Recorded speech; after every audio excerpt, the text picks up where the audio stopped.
Okay, I'd like to call to order the regular council meeting of December 12th, 2011. Mr. Spagna, would you please call the roll? Allen. Here. Dixon. Here. Gibbons. Here.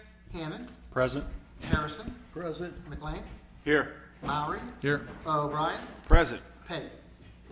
8 members present. Before we stand to the Pledge of Allegiance, I just wanted to notify the public, it's with great regret and sadness to inform you that longtime resident, member of the Bethel Park Municipal Authority, and chairman of the Bethel Park Municipal Authority, Joe Tagliaferro, has passed away.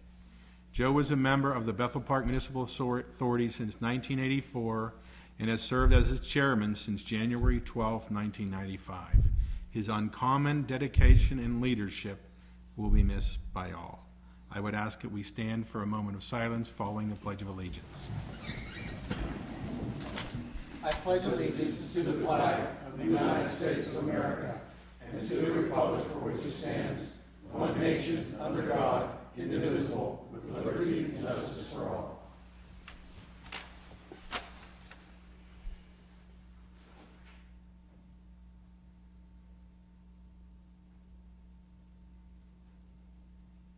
Thank you. This time I'd like to turn to chair announcements. The executive session of council was conducted on December 5th, 2011 to discuss contractual and personnel issues. And tonight, before we came out, December 12th, 2011, for discussion of contractual and personnel matters. This time I'd like to turn to the reports of the officials and the librarians' report. Good evening. My name's Christine. I'm the director of Your Public Library, where we provide services to inform, inspire, and enrich the community. I want to make the community aware that we have a top public library in our community. The Bethel Park Public Library was awarded one of the top public libraries in the Pittsburgh region by the Pittsburgh Business Times. We just received a plaque. This actually was for 2010, but it takes a long time to get these things. So this will be on display in the library. So just want to make you aware that you have a very good asset here.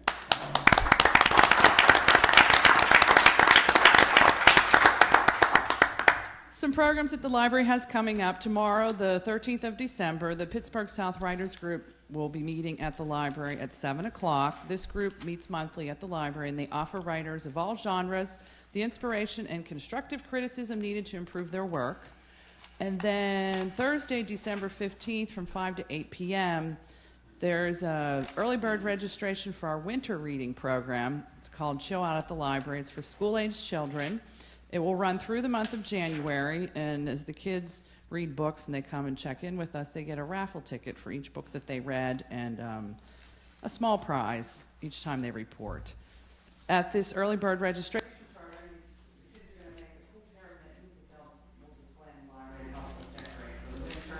And we have hot chocolate and cookies, of course. Fundraising, we do have a Kindle Touch raffle going on. It's the Kindle Fire, not the Shallow One, it's the Touch. And it's $5 per chance. We'll be drawing that next Monday, the 19th. And we have our lottery read. We have $50 of instant lottery tickets on a Christmas wreath, $2 per chance, and we will also be drawing that on Monday the 19th. And just a reminder that our annual fund drive appeal went out by email, and it's also available on the library website, so if you're considering your own donation, please remember the library. The library will be closed on Christmas Eve and Christmas Day. We will reopen on the 26th at 1 o'clock, not 9 a.m. We'll be here at 1 o'clock. And then we'll also be closed New Year's Eve and New Year's Day. We'll be open on Monday, January 2nd at 9 a.m. For more information on these and any other programs and services offered by the library, you can check our website at bethelparklibrary.org. Thank you. Thank you very much. Merry Christmas. At this time, we'll turn to the police chief's report, and Chief Mackey.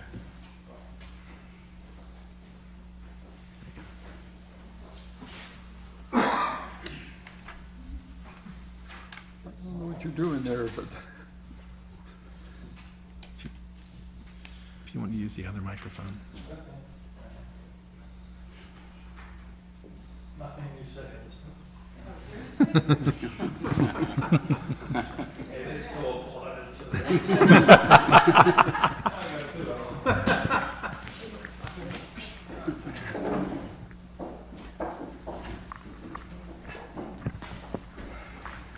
evening, everyone. Now that we got that straightened out, I just have a couple of items this evening. One is a reminder that the food drive ends on Wednesday. Our donations are down a little bit this year, so we still have another day to get some donations in. And also, again, the food drive actually occurs on Wednesday morning down at the fire hall. So if anybody would like to make a donation prior to that, they can drop off their items at the police department or down at the fire hall on Brightwood Road on Wednesday morning. As I'm talking about the food drive, there's a couple people I'd really like to thank, and one is two men in a truck. They provided all the boxes for the food drive. Rodney up at Al's Cafe, who donated 100 turkeys. Giant Eagle, Shop and Save, and Walmart, who last Saturday allowed police officers and volunteers to collect donations outside their doors last Wednesday, and we collected over $1,700 in donations and an additional 50 boxes of food. So thanks to all the businesses in Bethel Park who chipped in and helped make this a successful program. The Citizens Police Academy is still collecting or still accepting applications up until January 5th. We are on track to have the largest class ever for our academy. Right now we have 41 applicants. We used to cut it off at 30. This year we're hoping to hold the classes up at the new high school, and we think we'll have bigger facilities and we can accommodate more, I'll call them senior cadets. But again, we're up to 41 applicants. That's pretty good. This is a program, as you might recall, a few years ago, we actually had to end the program due to lack of interest. And now the interest is back up, and we greatly appreciate that. And while I'm on that subject, I'll also mention that we are still soliciting for Crime Watch members. Again, our goal is 1,000 by the end of the year. We're getting closer. We're not quite there. But if you're interested in signing up for Crime Watch, you could do so by contacting Officer Rigatti at the police department. There are last two items I wanted to mention. One is a lot of people are annoyed when they get phone calls from solicitors and they don't want to deal with it. You can sign up on the Do Not Call list. We've made that a little bit easier. If you go to the Bethel Park website and click on the Crime Prevention tab, we actually have a link to the Do Not Call site. So please go on. If you don't want to get those nuisance calls, please do so.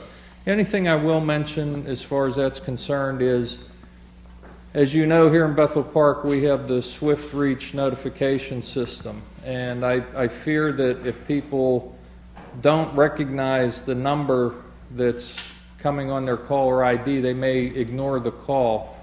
I believe it still comes up as Municipality of Bethel Park, so if you see that on your caller ID, please answer the phone. We only use Swift Reach to put out what we feel are extremely important messages, something that we want every resident to hear. So if you ever look at your caller ID and see Municipality of Bethel Park, please pick up the phone. And finally, I wanted to make mention that we received a few complaints this past month involving scams. And basically, the way the scam works is people are receiving phone calls at home, and they're typically our senior population. They'll receive a phone call from someone who claims to be a relative, that they were involved in some type of accident, that they're either in the hospital or they've been arrested and they need money, and they need money quickly, they need it desperately. And what they do is they ask people to go and get a money order and send them thousands of dollars. We've had a couple people victimized by that. If you ever receive that type of call, we want you to please contact the police department. We have alerted some of the businesses in the community that issue money orders and ask them to please call the police department if an elderly person comes in asking for money orders that they want to send out for thousands of dollars, because we want to make sure that we don't have any more people victimized. So, I mean, typically if you receive a call and it doesn't sound quite right, it probably isn't, and we ask you to call the police department. You know, much like when you receive that phone call that says you've won $10 million, but in order to claim it, send us $50,000 to get your millions. That doesn't happen. So, and likewise, we ask you to be very careful if you get those phone calls, and please report them to the police department. And finally, on behalf of the men and women of the Bethel Park Police Department, would like to wish everyone a Merry Christmas and a Happy New Year. And that, Mr. Chairman, is my report. Thank you very much. Any questions? Hearing none, I don't think anybody's here from the fire department's their annual reorganization meeting. So we'll turn to the mayor's report, and Mayor Morton. Good evening, everyone. This works, Chief. I don't know what's wrong. It's good seeing everybody here tonight. We only have 2 or 3 quickie items. We'll start with our normal happy birthday wishes to those people that we have identified and know about who are 90 years old or older. And we'll begin with Dorothy Hawkins. Happy birthday, Dorothy. She was born on December 24th, 1920. She's 91 years old, and I always felt sorry for these kids who were born on Christmas. I feel that they either don't get a birthday or they get no Christmas, one or the other. Also, we want to wish happy birthday to Claire Pachavis, who is 92, Victoria Borchik, who will be 93 on December 23rd, and actually Claire's going to be celebrating her birthday the same day, December 23rd. Ella Bauer will be 94. We wish her a happy birthday coming up on the 26th. And Ethel Manuel will be 98 on December 28th. Teresa Bombera, 98 on December 17th. And lastly, Mildred Delaney will be 99 or was 99 on December 2nd. So happy birthday to all these elderly ladies. We wish them a Merry Christmas as well. Secondly, this coming Sunday, the annual Christmas concert will be over at the community center. It's a free concert. It is a fantastic holiday concert because we have a big band, we have the high school singers, and we have a bell. In the past, at least, they've had a bell choir come over from Mount Lebanon. So it's a great couple hours of music if you like holiday and Christmas music. And lastly, a reminder, the Christmas lighting contest is coming up. We're in the throes of it right now, and if any of you out there want to make sure that your neighbor or your house gets looked at by our judges, send me an email at mayor@bethelpark.net, and I'll get that and make sure the judges in that particular area get over to see that those lights, whoever was being recommending them, or who is recommending them. Also, if the people that we've asked to be judges this year will respond. We've missed a couple of districts yet that we don't have judges for, so if you've gotten a letter from us, please let us know whether you can do it or not, and we'll take care of that. Other than that, I too will join the Chief in wishing everyone a very Merry Christmas and a Happy New Year. So that's my report, Mr. Chairman. Thank you very much, Mayor. At this time, I'd like to turn a little different. We have Mark Magalotti from Trans Associates is going to give the public an overview, an upcoming project, the Broughton Baptist Road intersection. This project started, I won't even care to say, 1991, 92. We were on again, off again, on again, off again, the transportation plan by PennDOT. But having said all that, the program is moving forward. Construction will start in the spring, and we thought it would be a good idea to have Mark give an overview to the public on what to expect at that intersection upgrade. Mark?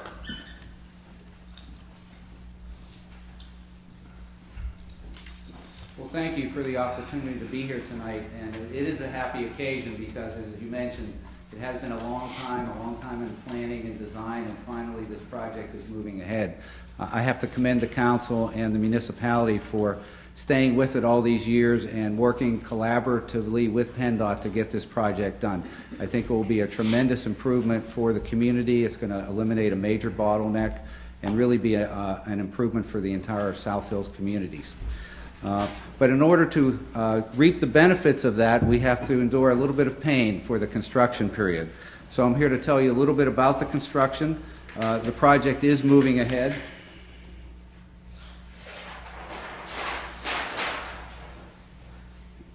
I'll just give you an overview of the project itself. Initially, the project is about $3.9 million to improve the intersection of Broughton Road and Baptist Road. Bids have been received by PennDOT. As you know, PennDOT is responsible to oversee the construction on this project. The municipality put together the plans for this. Plum Contracting is the apparent low bidder. PennDOT is going through the process now of reviewing all the bids and will be making an award soon. In order to construct the improvements to this intersection, it's going to take 2 years, 2 construction seasons to go through the process. And the construction will begin this coming spring around the middle of March. To develop the improvements, and I'll talk in a minute just about what the improvements are at the intersections. There are multiple phases of construction. There's various changes to the traffic patterns that will occur in order for the construction to occur. It's a very difficult project to build because it's a very constrained area. We're widening the roads.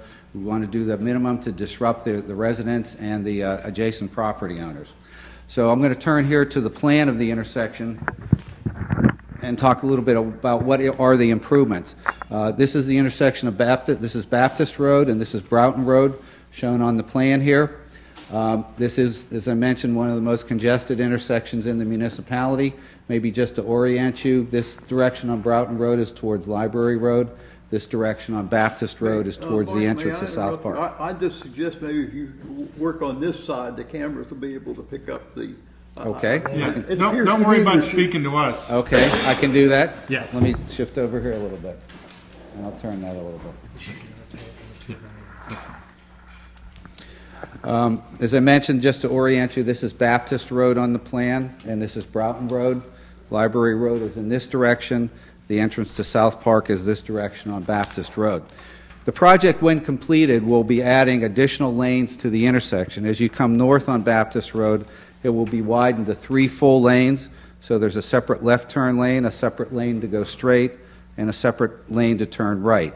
Much of the traffic coming on this leg turns right to go onto Broughton Road. The other 3 legs of the intersection will also be widened, so there will be left turn lanes on all 3 legs of the intersection. Another major feature of the project will a stormwater detention pond will be constructed along this section of Baptist Road in order to collect the stormwater and not create any type of flooding hazards in the area. So let me talk a little bit about the construction phases and how we'll be going through those. There will be a highway contractor that will be responsible for the majority of the construction. However, there will be utility companies, gas companies, and electric company, others that will be out there working periodically. Many of the utilities have to be moved out of the way so the road can be widened. The first phase of construction will start in about March and will go to around July of next year. And that first phase of construction is going to close the southern leg of the intersection of Baptist Road. This leg of the intersection will be completely closed. There's a lot of earth moving and grading that has to be done along this section of the roadway. Broughton Road will become the remaining 3 legs of the intersection will become one-way traffic operation. You'll be able to travel west on Broughton Road and you'll be able to travel south on Baptist Road, but you will not be permitted to make the opposing movements. There will be detours posted on all the roads leading to the intersection, so if a particular movement is not permitted, there will be detour signs that will direct you to the appropriate detour around the intersection. As I mentioned, that first phase of construction will last roughly 4 or 5 months.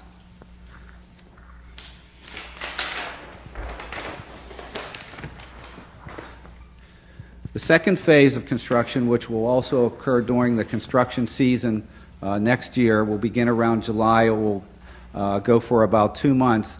And what will happen then is the southern leg of the intersection, which will have been closed previously, will be opened up so that you will have one-way traffic coming southbound. So basically, the traffic patterns during this period, traffic will be able to travel south on Baptist Road and will be able to travel west on Broughton Road. Much of the construction will be completed at that point on Baptist Road on the southern leg, and will be permitted to open it up at least for one-way traffic. Next summer, there will be also a third phase of construction.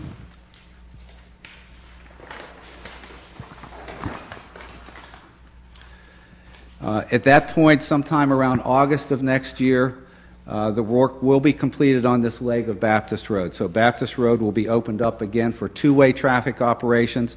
The traffic signal will remain in operation during this entire time. They'll be making temporary changes to it, moving the poles around, but it will always be in operation, controlling the traffic at the intersection. And this leg, Baptist Road, will be completely done at this point, both the southern leg and the northern leg.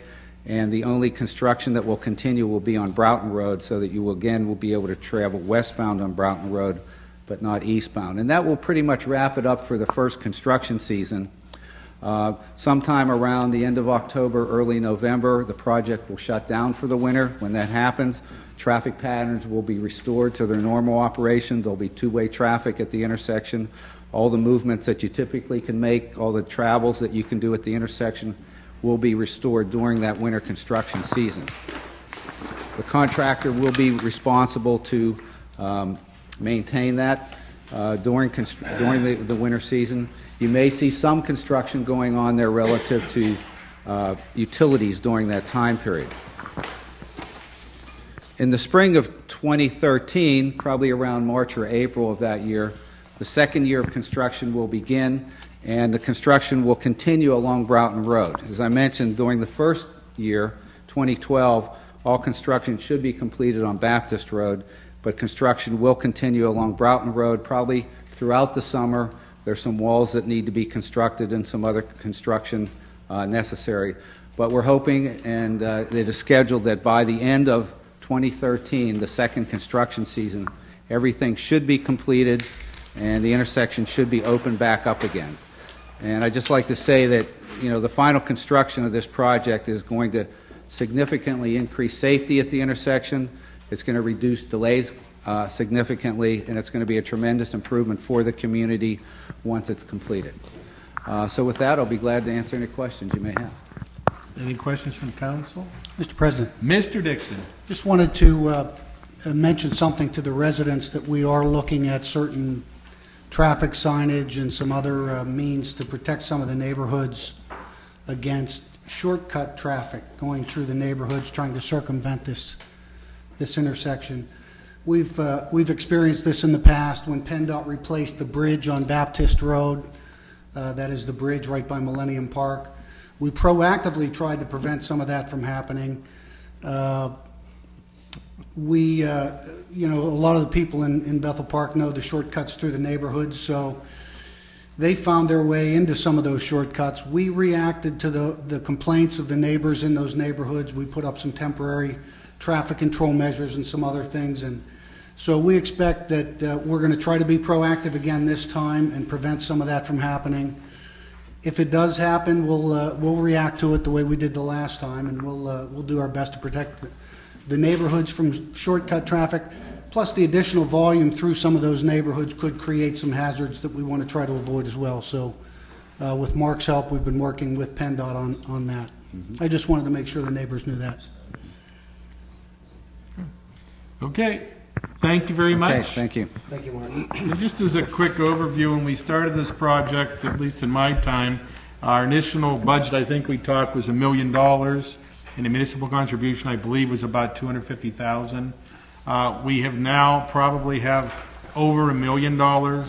The project has changed, the dynamics have changed a little bit, but ultimately a $250,000 project will cost us well over $1 million when it's all complete. Having said that, I think it'll be better in the end if we can get through all these construction seasons. Thank you very much, Mark. Okay, at this time, I'd like to turn to the approval of the minutes, and Mr. Allen. I move that we approve the regular council meeting minutes of November 14th, 2011. Second. There's a motion and a second. We approve the regular council meeting minutes of November 14th, 2011. Any discussion of this item? Mr. Spagna, would you please call the roll? Allen. Yes. Dixon. Yes. Givens. Yes. Hannan. Yes. Harrison. Yes. McLean. Yes. Maury. Yes. O'Brien. Yes. Motion passes 8-0. At this time, I'd like to turn to the approval of the bills and payrolls, and Mr. Allen. I move that we approve the bills and payrolls for the municipality per bill list number 121211 in the amount of $857,584.82. Second. There's a motion and a second. We approve the bills and payrolls for the municipality per bill list number 121211 in the amount of $857,584.82. Any discussion of this item? Mr. Spagna, would you please call the roll? Dixon. Yes. Givens. Yes. Hannan. Yes. Harrison. Yes. McLean. Yes. Maury. Yes. O'Brien. Yes. Allen. Yes. Motion passes 8-0. At this time, I'd like to turn to the resident comments section for non-agenda items. If you'd like to come up to the microphone, state your name and address, and we do have a 3-minute limit. At the end of 2 minutes, the manager will signify and would ask you to conclude your comments.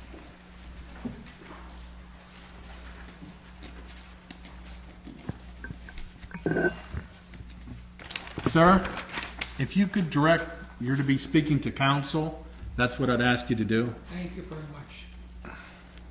Good evening. My name is Dave Karp, and I live at 5747 King School Road. Many residents may not be aware that the Bethel Park Municipal Council passed an ordinance last month that increased Bethel Park municipal property tax by 34.4% effective January 1, 2012. I am speaking tonight on behalf of the Citizens Tax Repeal Petition Committee that was formed to give the voters of Bethel Park the opportunity to repeal this unnecessary 34.4% tax increase. The Tax Repeal Petition Committee's goal is to collect more than 2,800 signatures. Once we complete this effort, Municipal Council will be forced to repeal the 34.4% tax increase ordinance within 30 days. Or the 34.4% tax increase ordinance will be placed on November 10, 2012 election ballot as a binding referendum so the voters of Bethel Park can determine whether the tax increase ordinance will be repealed. Tables will be set up in the municipal building along with other locations for the convenience of the citizens who would like to sign the tax repeal petition to stop this unnecessary 34.4% tax increase. This is an example of the petition, and it is back here on the table tonight, along with the information packet. Bethel Park registered voters are encouraged to sign and/or circulate the tax repeal petition. We encourage you to please call the tax repeal petition hotline. I'll put this up for just a minute.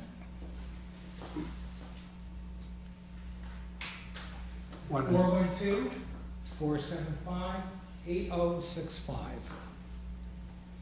This is a 24/7 hotline.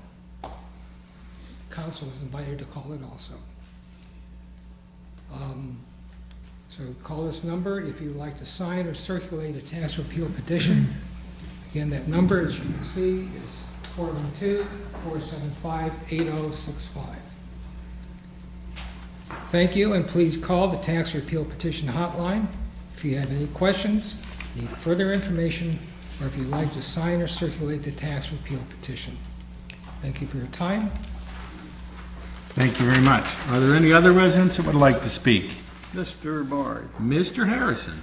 I'd like to thank Mr. Carr and the members of the Tax Petition Committee for giving the citizens taking the responsible action to give the citizens a chance to speak to this issue.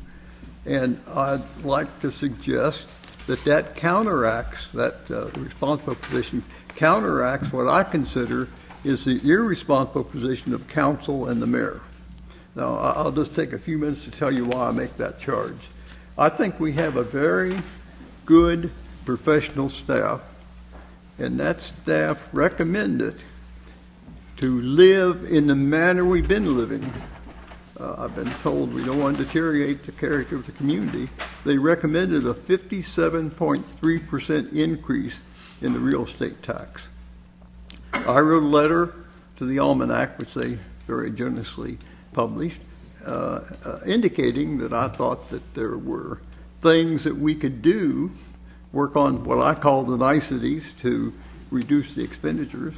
And it created a little stir in the community. I don't know how many of my fellow council members detected it, but I certainly did.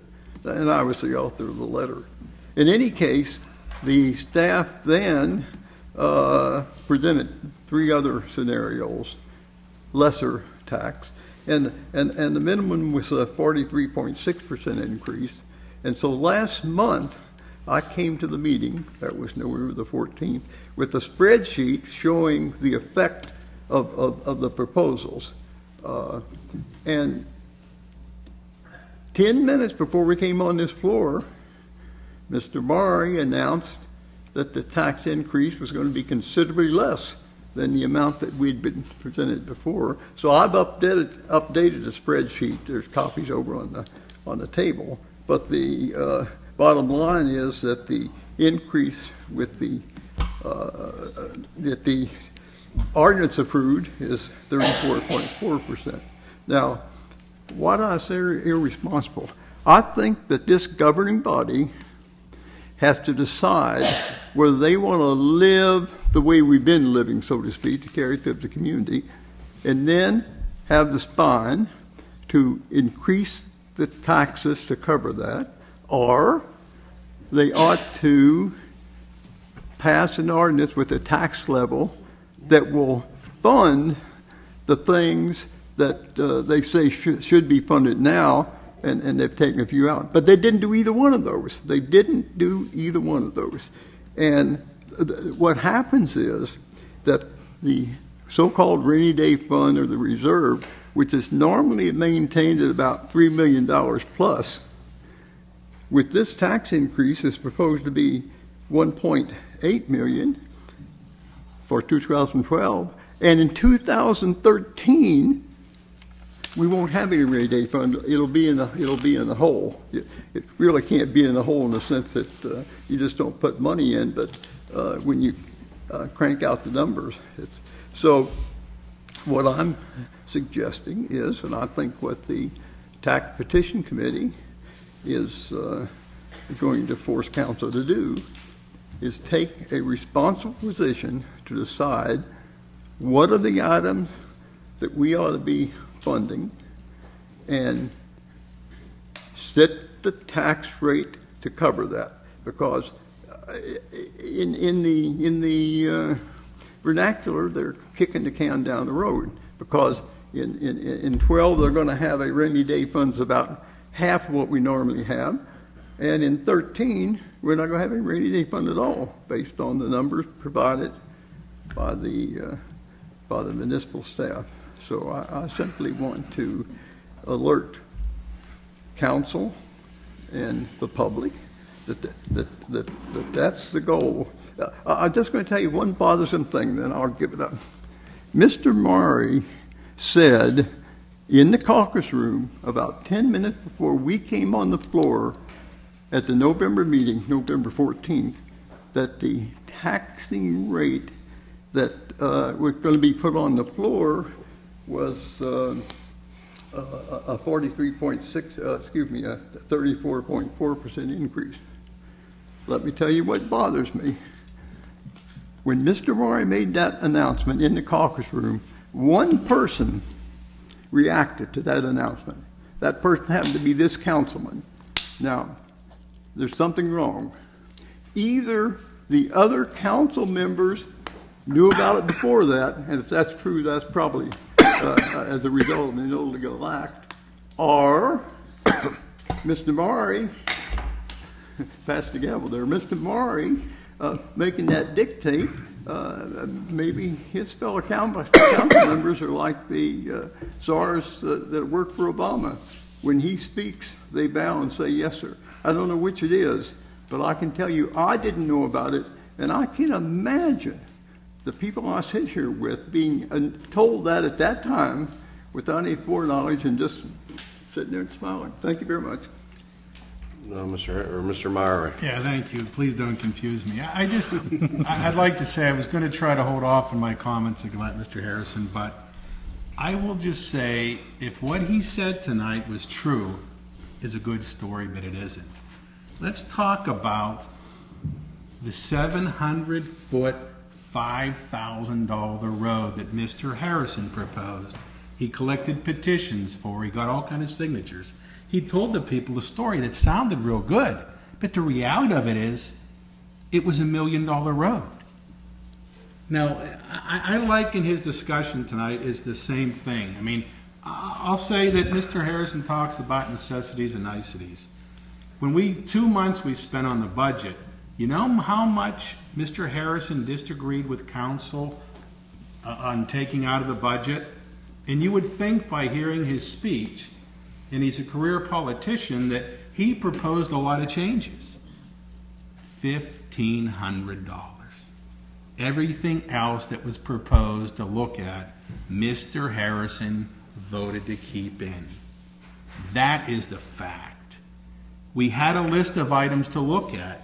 Mr. Harrison talked about getting a wish list. We go through the list of items, and Mr. Harrison says, when we're done, I need a list of items. It's like, Dawn, if you would have spent your time productively looking at the budget and coming up with suggestions, you know, maybe we wouldn't be in this situation. But he likes to come out here and throw stones. It's easy to vote no and say, you know, I'm against this, and this form that he's passing out, I'll let you know, the taxpayers paid to print it and put it out here. Now, is that responsible government? He took it upon himself to use the municipal copier. So, I mean, if he wants to cut spending, let's start looking in the mirror. But to come out here and pretend that you are an advocate for the residents and pretend you have an idea, he doesn't. I'll ask Mr. Harrison tonight, and I'll get into this and maybe later on the agenda. There's $1.4 million at this 0.75 mil increase brings in roughly. I will ask and challenge Mr. Harrison to bring us $1.4 million of niceties that he claims it's in there back to this council and let us talk about it. Don't hide, Dawn. Tell the people the truth for once. Thank you, Mr. Murray. Any other comments? If we can turn to... Mr. Allen. Who's that? Mr. Hanna? This is one thing that's somewhat bothersome to me. One of the things that Mr. Harrison said about the budget as proposed, the 1.25 mil increase, that was based on projections for future years. And staff is not going to underproject future years. There's no way they know what the medical benefits are going to cost, what purchasing is going to cost, so they project high. It's future years. To base a tax increase on future years is not, that's why we reduced it. It doesn't make any sense. It doesn't make any sense to tax the people to build a rainy day fund so we can sit up here and spend it down. That doesn't make any sense. But that's the numbers that the original budget was based on. That's why we took time and care and went through each line item and went through the budget carefully. And there was items that council chose to keep in. As Mr. Mowry said, there was things that Mr. Harrison, there was a whole list of things. There wasn't just one or two. There was like 10 to 15 items that went around the table for consensus to keep in. And pretty much he agreed to keeping every one of them, except for I think the veterans luncheon on Memorial Day. He wanted to get rid of that. So, I mean, that's the kind of thing that people have to realize is disingenuous to people. That you have to realize that it's easy to sit on the outside without knowing the facts. But my friends, those are the facts. Thank you. Thank you, Mr. Hannon. Mr. Chairman. Mr. O'Brien. I'm kind of confused. you're upset because we didn't raise the millage higher to cover this. So that's why you formed the petition committee. But the real essence of it is you made it very clear from the day one of these negotiations in the budget, as I call them, that you weren't voting for any tax increase. I mean, council did actively discuss many, many different options. Yes, we had a public hearing on that option. But we discussed many different options: less, higher, middle, no. And it wasn't a surprise to me, if you paid attention to what was going on in the budget hearings and the budget conversations, that this might have been a nice compromise. And even with this nice compromise, if the projections of staff are right, which we don't know, we could be looking at more money needed. If the economy picks up and turns around, we would need less. No one has a crystal ball. But you kind of shut off, Don, because you really didn't want to pay for any tax increase. So I'm kind of a little lost on what you're doing here. I mean, this council took an active role to try and keep the level of the services in this community to a certain point. We have to cut $1.3 million from this budget.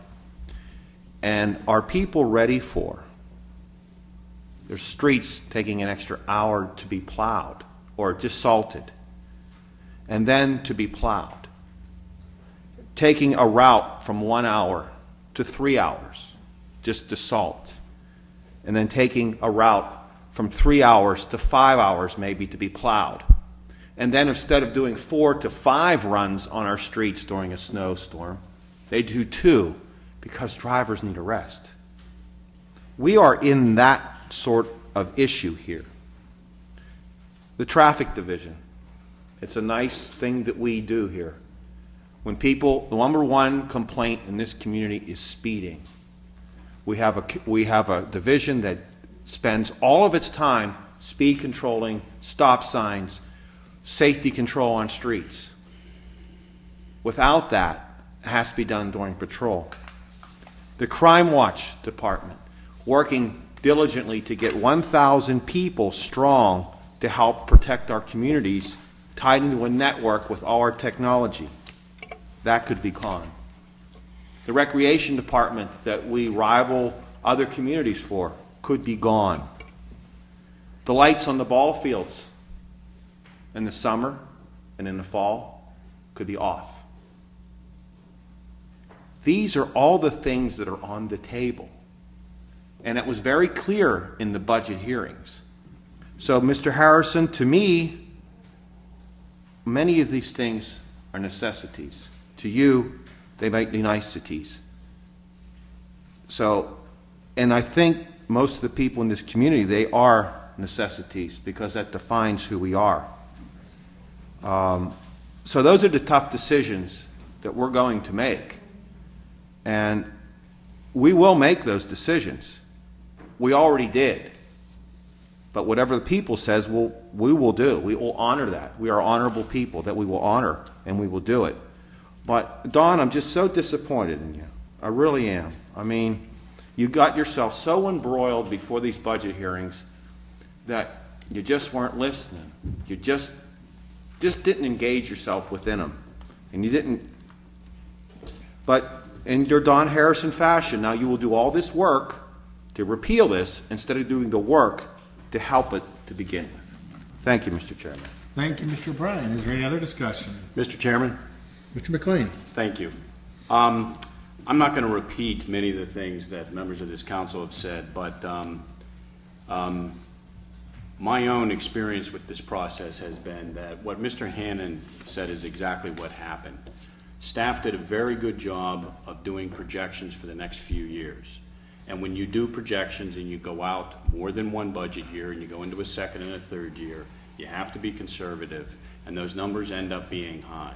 And we made a decision that while staff did the job we asked them to do and came back with a 1.25 mil increase, that was not what we were going to support because it was based on projections into the future. At the same time, what we said, and this is the same thing that I said before, and when we adopted the ordinance last month, and what I said before that, at the same time, we are not going to put this community at risk to have basic services and basic aspects that make this community a community put at risk. So we found the responsible level at which to address this situation. Not the highest that was recommended, but certainly not the one that would put things in jeopardy. But to put some things in perspective with some numbers, the rainy day fund, if you want to call it that, it's a reserve, but the rainy day fund for the budget for next year will be $1.7 million. That is $1 million higher than the rainy day fund we had for this past year. So we are not being oblivious to that aspect of the budget. Secondly, in 2013, this is the projection portion of it, there's $2.6 million of capital reserves allotted in that budget. Now we know that we are not going to do $2.6 million worth of capital projects. That is a function of the fact that capital projects build up over time, and when staff sits down and looks at what capital projects are in there, they have that number there. But it doesn't mean that when 2013 comes, we're going to approve that much, which is why there won't be a negative rainy day reserve come 2013. We will go through this process again. We will look again at the projects that matter. We will prioritize them. This is an ongoing process that you have to do every year. But we are not being irresponsible. We weren't in this process, and we aren't doing that now. Now, if the exercise of a right under our home rule charter means that we are going to be brought with a request by the people to look again at this budget, we are going to exercise our municipal obligation to do that. But what we're trying to tell people right now, it isn't something we ignored before. It's something we looked at hard. And it will not be easy, because when you look at the budget that we have and you say take another $1.3 million out, you're going to start to affect people in their daily lives. Not just with niceties that some people use and some people don't. It's going to start to affect a lot of those basic things that people have come to not only expect, but to deserve as part of being in a community. And I think we just need to fairly advise people that that's what's in the balance. Thank you. Thank you, Mr. McLean. Any other discussion from council? Mr. Meyer? Mr. Allen. I just wanted to add one more item, that basically what we have here is the saying, you either pay now or pay later. And what I mean by that is, you know, we do have a substantial amount in the budget next year for the road program, $800,000. Sure, we can take that out and not do anything. But what's going to happen to those roads 2-3 years from now? Eventually, and we have one of the nicest road systems in the South Hills, and we want to keep it that way. Gene does a great job identifying every year what roads need fixed, which ones need repaved, and so on. That program can be eliminated. Do we want to do it? No. It's the same thing when we were talking before about one of the items that came to us was a new salt truck. Because of the program that Mr. Segrimus has us under, everything is maintained continually through the future. Can we eliminate one of those trucks for next year? Sure. It's $80,000. When do we buy the one to replace that? 2 years from now? 3 years from now? We've looked at all the different items. And Mr. McLean mentioned health, safety, and welfare is the most important thing that we can do here. But there are items that if you want to eliminate, you would be forced to eliminate, but I really don't think that the residents of Bethel Park would want us to do that. Thank you. Thank you, Mr. Allen. Any other discussion? Mr. Murray.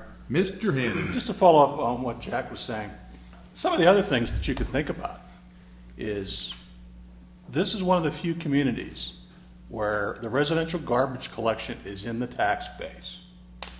If you go call your neighbors in South Park Township, call your neighbors in other towns, they pay a fee.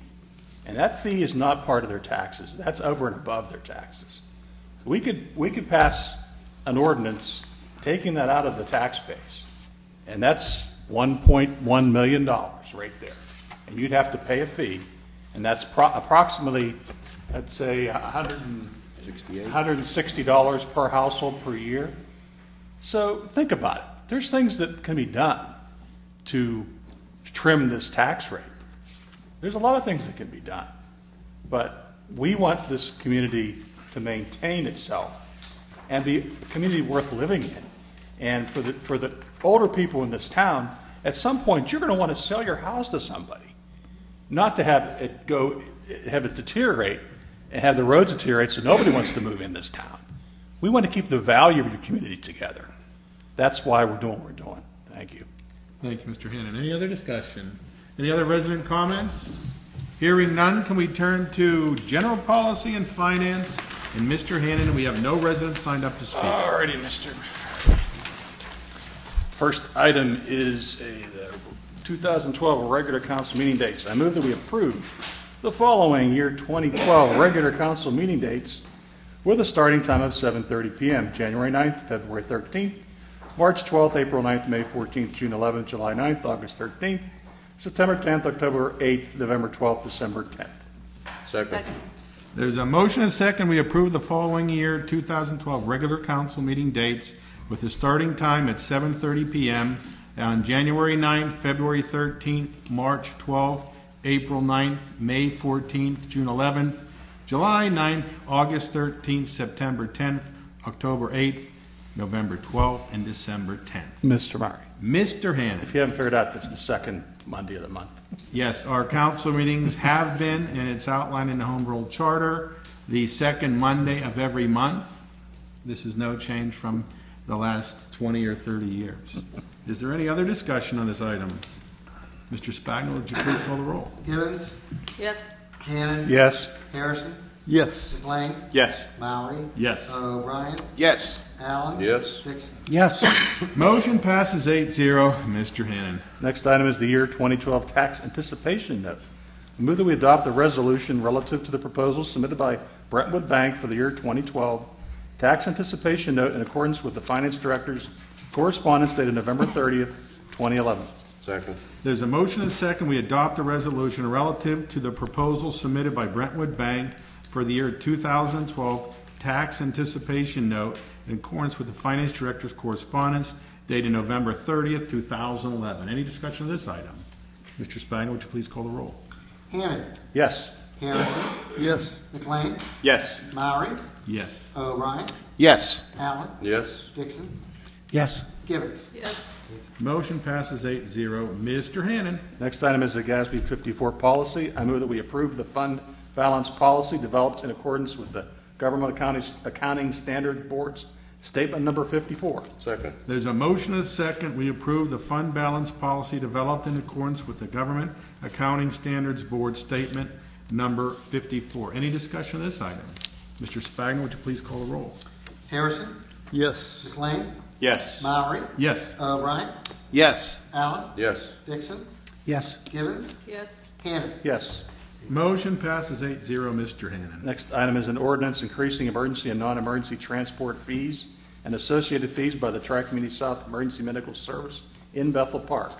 I move that we approve the ordinance increasing emergency and non-emergency transport fees and associated fees by Tri-Community South Emergency Medical Service in Bethel Park. Second. There's a motion and a second. We approve the ordinance increasing emergency and non-emergency transport fees and associated fees by the Tri-Community South Emergency Medical Services in Bethel Park. Any discussion of this item? Mr. Spagnuolo, would you please call the roll? McLean. Yes. Mowry. Yes. O'Brien. Yes. Allen. Yes. Dixon. Yes. Givens. Yes. Hannon. Yes. Harrison. Yes. Motion passes 8-0. Mr. Hannon. We have no further agenda items on our general policy and finance, Mr. President. Are there any additional items? Mr. Murray. Mr. Harrison. We've talked a lot about money and taxes tonight. At a meeting that the fire company had here a couple weeks ago, I promised them that I'd try to remember every month for the next 12 months to remind the people that we have a volunteer fire company. They get a considerable amount of their money from individuals and businesses making contributions. And if they can't get enough money from contributions and we have to go to a paid fire company, if you think we've been talking about big money tonight, that'd be real big money. So I just want to take the opportunity, and like I say, I told them I'd try to remember each month to remind the people that they really ought to make contributions to the volunteer fire company. We have a very good fire company, and they can't survive if they don't get enough money for equipment and this type thing. So please consider that. And I don't know the exact number, but I understand that less than 50% of the households in Bethel Park, and even less of the businesses, make contributions. And I think that's not very brisk. Thank you very much. Mr. Meyer. Yeah, I just wanted to talk a little bit about the announcement by Mr. Carr. Unfortunately, he left this evening, but to talk a little bit about what has happened today. Mr. Bello is the chair of the petition committee, has submitted and given council notice, along with 4 other residents, that they want to proceed in collecting signatures to challenge the ordinance that was passed setting our new millage rate.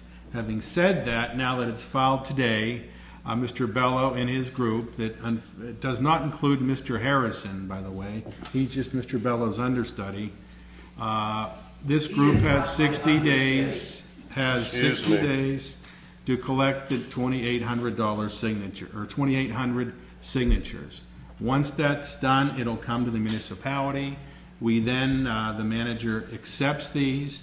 He then turns them, we go to the Department of Elections, and this will probably be placed, if the signatures are gathered, will be on the April ballot for the public to vote on whether the increase goes through or not. I think we talked in the caucus room a little bit about what this means. What this means to us, or what council has done, is we had to put a freeze on all capital spending at this time. Any spending that is non-essential for the operation of the municipality will have to come through council. This will not affect the operations of the police department and snow removal. And what we're asking the staff to do is to create a budget as if this 0.75 mil tax increase did not come through. $1.3, $1.4 million. We asked them to propose that to us. I believe we meet on January 23rd, which is a Monday night, in the caucus room, and if there's enough people, I would ask that we reserve council chambers, that we can come out here, and we want people to be part of this. We want everybody to see some of the decisions that we need to make, what services are going to be cut. This includes everything. This includes trucks, this includes capital, this includes vehicles, it includes the road program, it includes charging additional fees, as Mr. Harrison alluded to last month, user fees for other facilities. So this will be a proposal to council that we have a chance to look at it and really come up with the game plan as if this tax increase is going to be repealed. So when the April comes and the committee's successful, they in turn will have the opportunity, the public will, to make a decision on whether the increase goes through or not, and what the trade-off is going to be for the reduction in what the millage rate is. So stay tuned. Staff will be working over the holidays developing this, and in addition to this, we also have a collective bargain agreement we're working with the Teamsters, and we are also, our contract with the police department expires and will, I believe, go into arbitration with the police department. So there are 2 other projects they're working on. Both contracts expire at the end of the year. The police will be uninterrupted, and we're hoping we can come to a satisfactory resolution with our Teamsters. Thank you. Thank you, Mr. Harrison. I just want to let the record show that this stipulation of the Home Rule Charter has only been used one time before in Bethel Park, and Mr. Murray was an active participant in getting the signatures. Thank you very much. Thank you, Mr. Harrison. Any other items? Mr. Allen, Mr. Dixon. I have a comment I'd like to make. The use of the term earlier of an unnecessary tax increase, I think, is a relative term. I don't know what, I wish the gentleman was still here, because I don't know what that was based on, what was unnecessary. I guarantee I would not have voted for a tax increase if I thought it was unnecessary.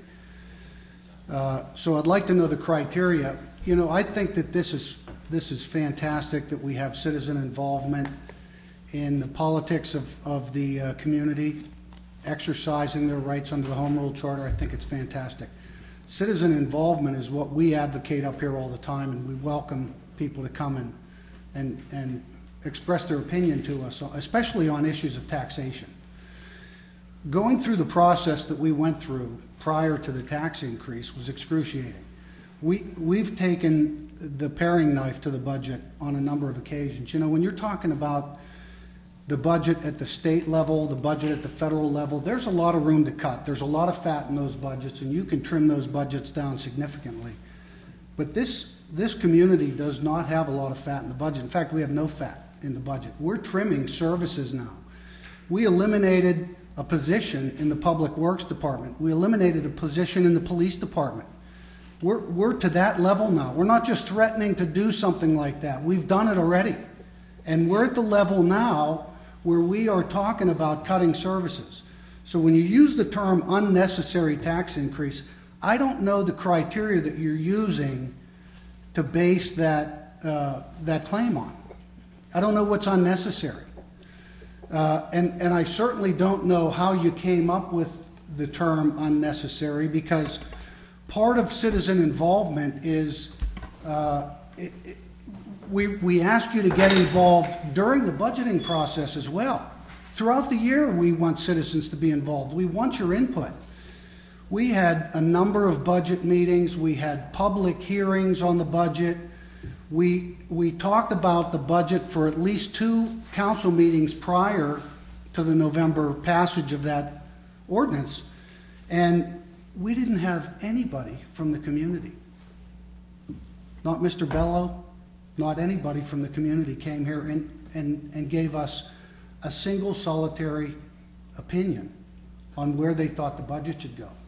Only after the budget ordinance was passed do we get the feedback. And I welcome the feedback. Please, don't get me wrong. I encourage what you're doing. I think it's a good thing. I only wish you had gotten involved prior to the passage of the ordinance. We would have taken your input then, and perhaps you would have seen where we are in the deliberations here, what we're trying to fund, the services that we're trying to fund, and so forth. We just don't have that much room, and now, as Mr. Mowry has indicated, we've eliminated all capital expenditures. We've taken a number of drastic steps that are going to essentially shut things down in the community, except for the most necessary services, police and public works and so forth. So I don't mean to sound like I'm preaching. Again, I want to reaffirm that I welcome your input and your commitment. I only wish that it had come before the budget ordinance was passed. Thank you very much.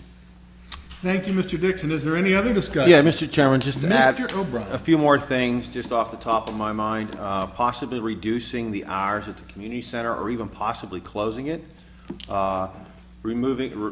doing away with the dispatch center, the Swift Reach program. Everything is on the table now, everything. This can seriously change the way we do business in Bethel Park and the way services are for the people. So they have to understand, truly understand, that it will change. Their services and their way of dealing with the municipality and the way they come to know the way their life is here will change. Thank you, Mr. Chairman. Thank you, Mr. O'Brien. Any other discussion? Mr. Mowry, I do have one more thing I wanted to add. It's just Mr. Hannon mentioned earlier about some South Park Township charging a separate fee for garbage collection. I have family that live in a neighboring community, and in fact, it's Mount Lebanon, and they are instituting a fee to every residential property and commercial property in Mount Lebanon based on the amount of paving that they have in their yard. They have, I don't know if you heard about this, Ms. McDermott. Stormwater fee. It's a stormwater fee. They have to They have to do some repairs to their stormwater collection system, so there is a flat fee for a residential neighborhood property, and then commercial properties have much more paving, bigger parking lots and so forth. That includes churches and schools as well. I have a nephew that goes to Seton LaSalle, and they're looking at a $60,000 assessment per year based on the amount of paving that they have. So there are other communities that try to keep their millage low by shifting the burden to user fees and things like that. And that's something that we've talked about up here too. We just didn't want to do it. We just wanted to keep everything in the budget where it was transparent and everybody could see what they're paying for in the budget without nickel and diming people to death. So I just thought of that when Mr. Hannon mentioned the South Park issue, and I wanted to share that with you as well. Thank you, Mr. Dixon. Are there any other discussion? Hearing none, can we turn to planning and zoning and Mr. Dixon? We have no residents signed up to speak.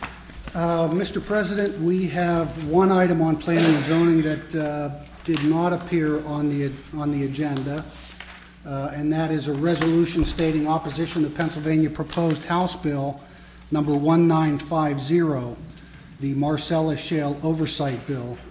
And I move that we adopt the resolution stating opposition to Pennsylvania proposed House Bill number 1950, the Marcellus Shale Oversight Bill. Second. There's a motion and a second to adopt the resolution stating opposition to the Pennsylvania proposed House Bill number 1950, the Marcellus Shale Oversight Bill.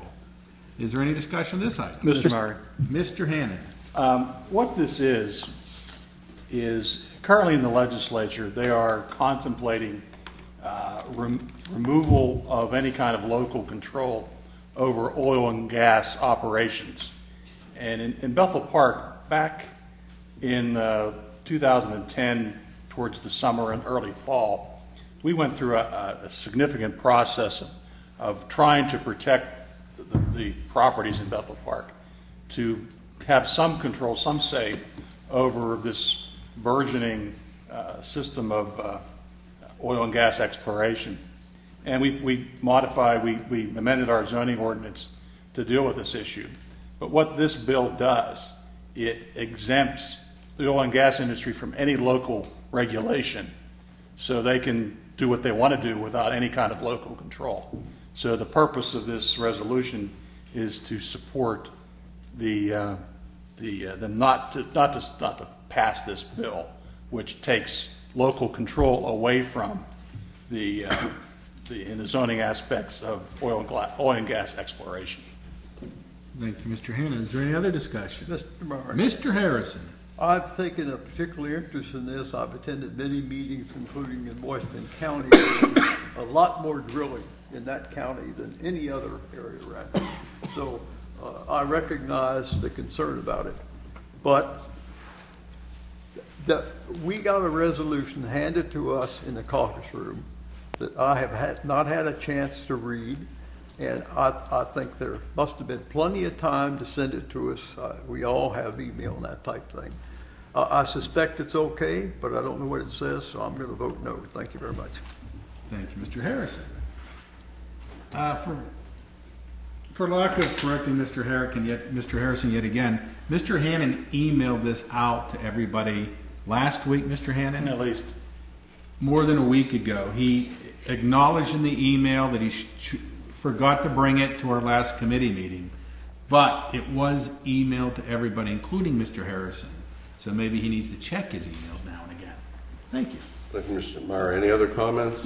Mr. Spavin, please call the roll. Murray. Yes. O'Brien. Yes. Allen. Yes. Dixon. Yes. Gibbons. Yes. Hannon. Yes. Harrison. No. McLean. Yes. 7. Motion passes 7-1, Mr. Dixon. That's it, Mr. Mowry. I'm out. Thank you, Mr. Dixon. Are there any additional items? Hearing none, can we turn to Mr. McLean in Health, Safety, and Welfare? Thank you, Mr. President. We have no items on the agenda this evening under Health, Safety, and Welfare. Thank you, Mr. McLean. Are there any additional items? There are no additional items. Thank you very much. At this time, can we turn to the long-lost Mr. O'Brien?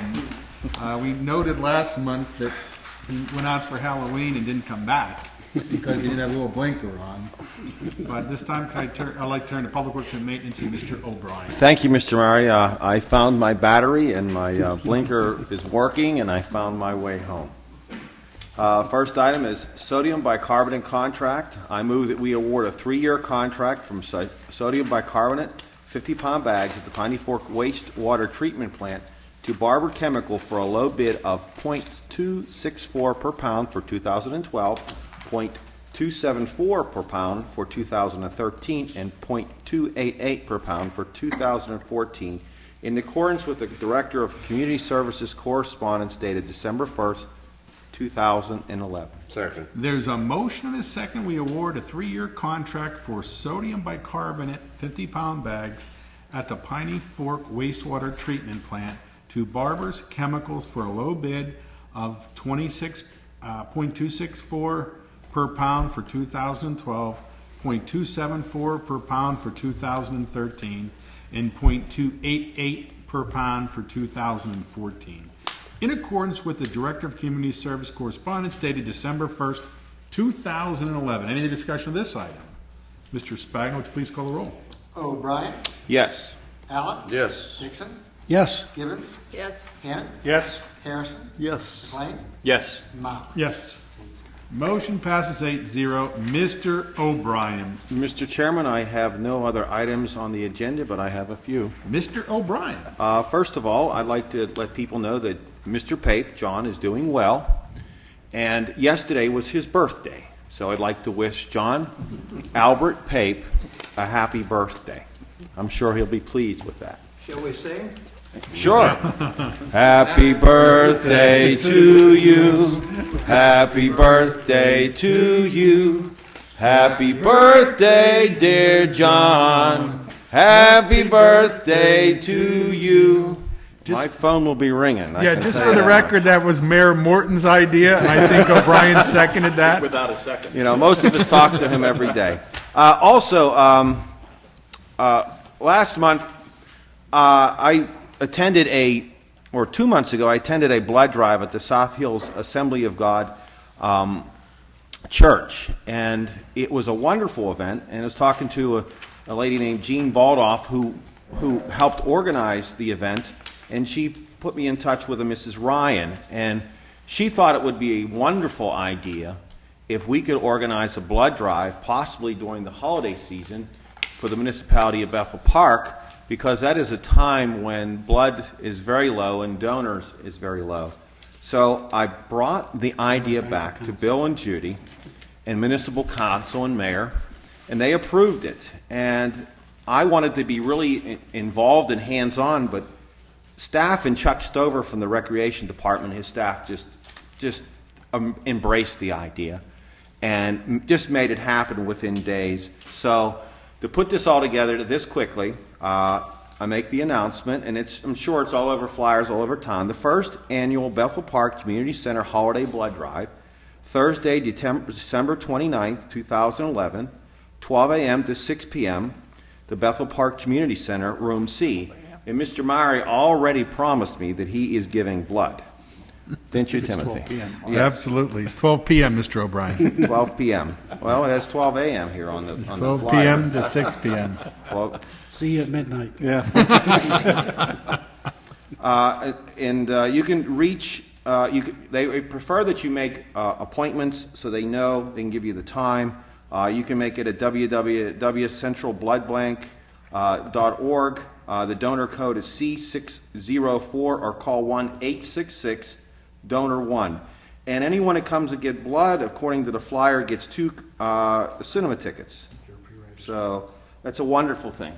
So I hope we can make this an annual event every year, and I hope it goes well. You need to be pre-registered to get the tickets. Okay, there you go. Correcting you again, Mr. O'Brien. That's fine, Mr. Murray. We want to get it right. Thank you. And the Go ahead, I thought you were... no, Don. No, I'm done with the blood drive. You want to add to it? Oh. Any additional items? Yeah, I have one other item. One more, O'Brien. Last month, I lost a friend. He was part of the greatest generation. I think I've been very blessed in my life and in this council seat to come in contact with this generation. They're simply amazing. No matter what, they accept what is given to them, and they try to make the best of it. They stand for honor, they stand for duty, they stand for God, family, and country. And no matter what I ever needed, this man was always there for me. And he had a philosophy. There's no problem too big in the world that you couldn't solve with a box of donuts and a cup of coffee. I think we could use him here tonight. He never really sought any notoriety in his life. He just worked hard, and he did everything he possibly could do for his family. I will miss my friend and my father-in-law, Sergeant Francis J. Haley, 90 years young. Thank you.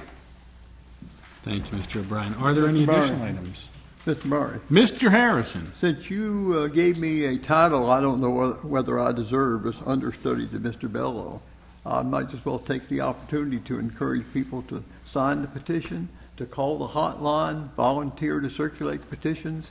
And I'm sure Mr. Murray remembers we got about 40% more signatures the last time than we needed. So I agree with him. There's no doubt that this tax petition committee will be successful. What it leads to, time will tell. Thank you.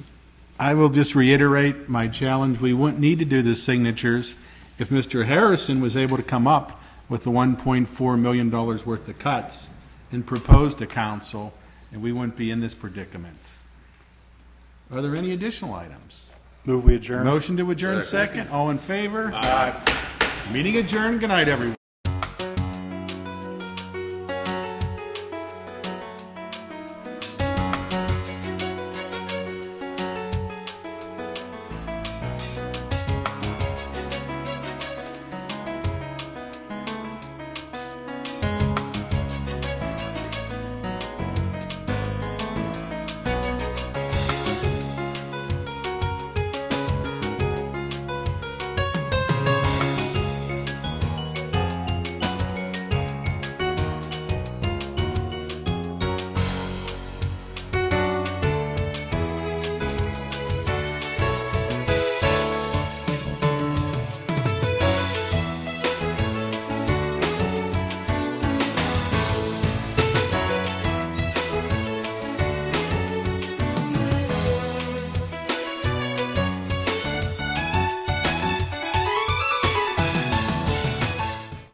Her parents weren't even sure she'd make it to her 5th birthday. But because someone like you took the time to give their unique gift of blood, this little girl was given a second chance at life. Help save the life of someone right here in Western Pennsylvania. To find a nearby location where you can donate blood, visit centralbloodbank.org or call 1-866-DONORS1.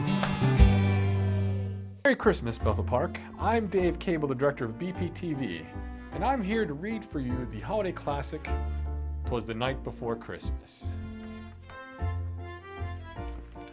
'Twas the night before Christmas when all through the house not a creature was stirring, not even, Oh,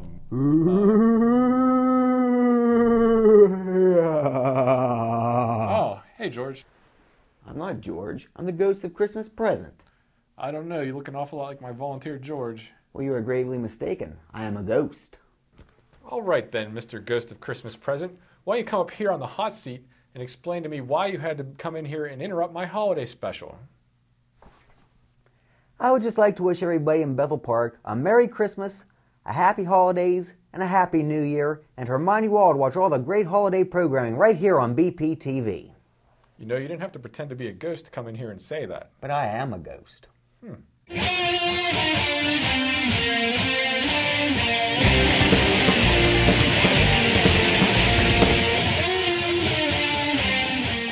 So, do you think you could look a little more festive? Sure. You know, that's not too bad. You should see some of my other tricks I got up my sleeve.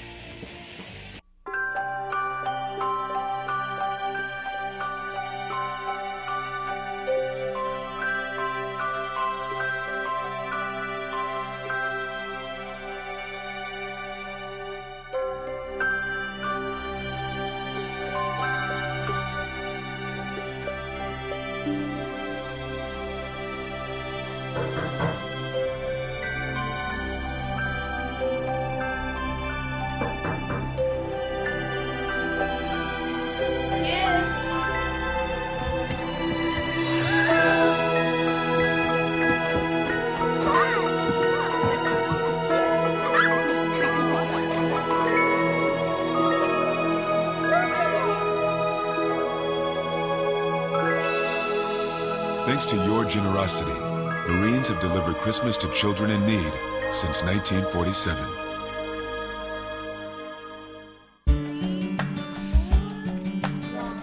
Her parents weren't even sure she'd make it to her 5th birthday.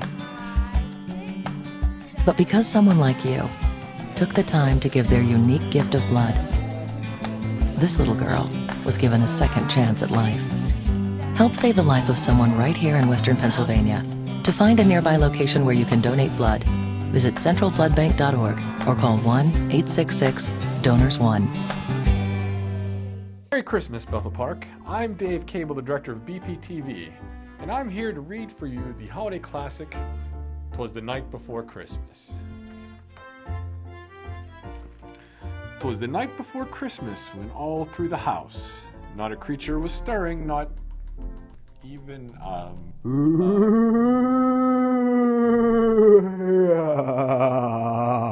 hey, George. I'm not George. I'm the ghost of Christmas present. I don't know. You look an awful lot like my volunteer, George. Well, you are gravely mistaken. I am a ghost. All right then, Mr. Ghost of Christmas Present. Why don't you come up here on the hot seat and explain to me why you had to come in here and interrupt my holiday special? I would just like to wish everybody in Bethel Park a Merry Christmas, a Happy Holidays, and a Happy New Year, and to remind you all to watch all the great holiday programming right here on BPTV. You know, you didn't have to pretend to be a ghost to come in here and say that. But I am a ghost.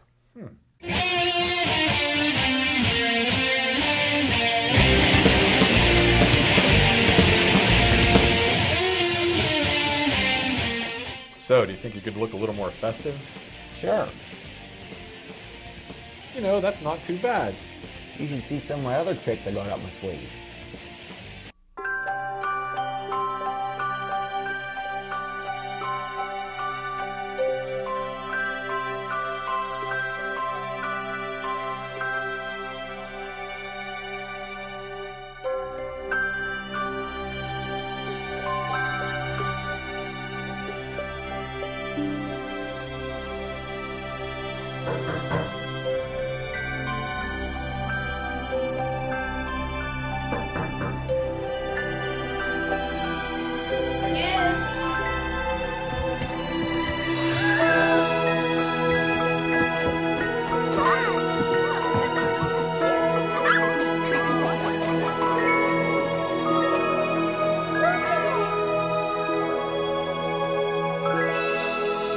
Thanks to your generosity, Marines have delivered Christmas to children in need since 1947.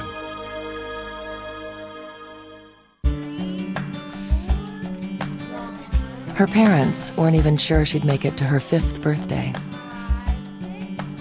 But because someone like you took the time to give their unique gift of blood, this little girl was given a second chance at life. Help save the life of someone right here in Western Pennsylvania. To find a nearby location where you can donate blood, visit centralbloodbank.org or call 1-866-DONORS1. Merry Christmas, Bethel Park. I'm Dave Cable, the director of BPTV, and I'm here to read for you the holiday classic, "'Twas the Night Before Christmas."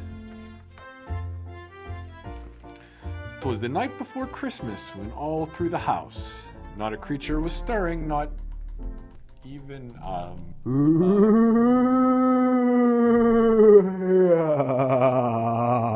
hey, George. I'm not George. I'm the ghost of Christmas present. I don't know. You look an awful lot like my volunteer, George. Well, you are gravely mistaken. I am a ghost. All right then, Mr. Ghost of Christmas Present. Why don't you come up here on the hot seat and explain to me why you had to come in here and interrupt my holiday special? I would just like to wish everybody in Bethel Park a Merry Christmas, a Happy Holidays, and a Happy New Year, and to remind you all to watch all the great holiday programming right here on BPTV. You know, you didn't have to pretend to be a ghost to come in here and say that. But I am a ghost.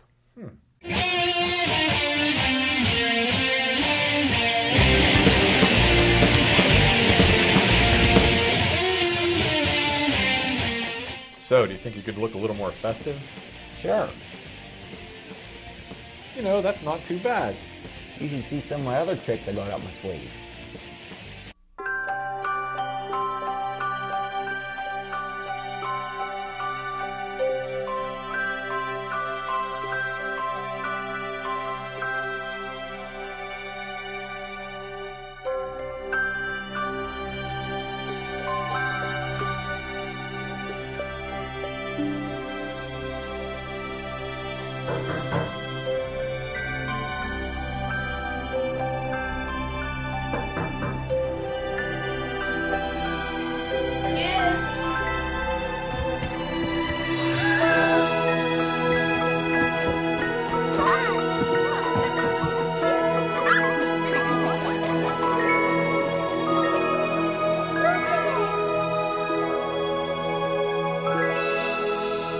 Thanks to your generosity, Marines have delivered Christmas to children in need since 1947.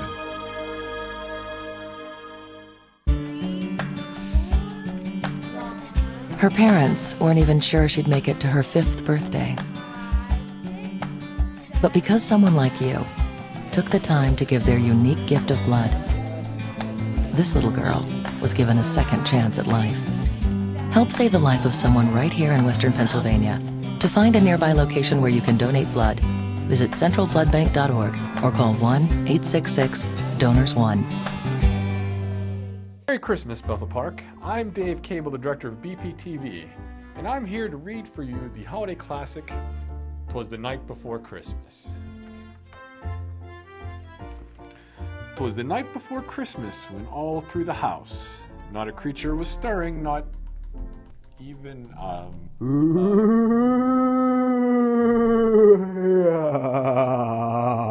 hey, George. I'm not George. I'm the ghost of Christmas present. I don't know. You look an awful lot like my volunteer George. Well, you are gravely mistaken. I am a ghost. All right then, Mr. Ghost of Christmas Present. Why don't you come up here on the hot seat and explain to me why you had to come in here and interrupt my holiday special? I would just like to wish everybody in Bethel Park a Merry Christmas, a Happy Holidays, and a Happy New Year, and to remind you all to watch all the great holiday programming right here on BPTV. You know, you didn't have to pretend to be a ghost to come in here and say that. But I am a ghost.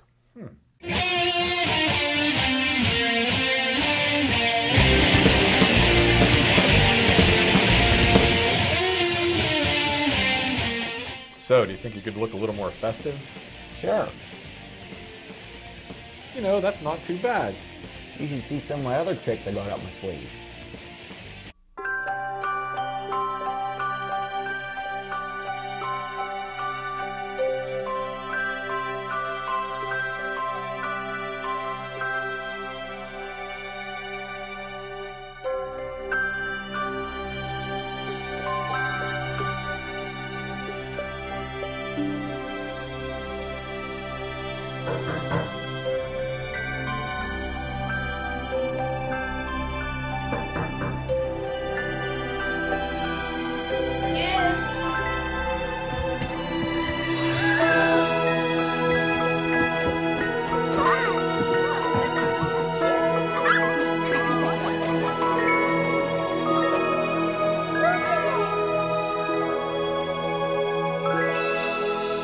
Thanks to your generosity, Marines have delivered Christmas to children in need since 1947.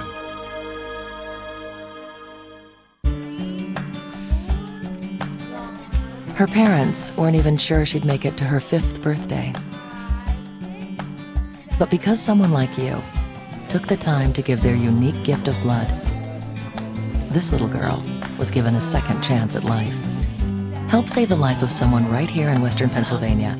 To find a nearby location where you can donate blood, visit centralbloodbank.org or call 1-866-DONORS1.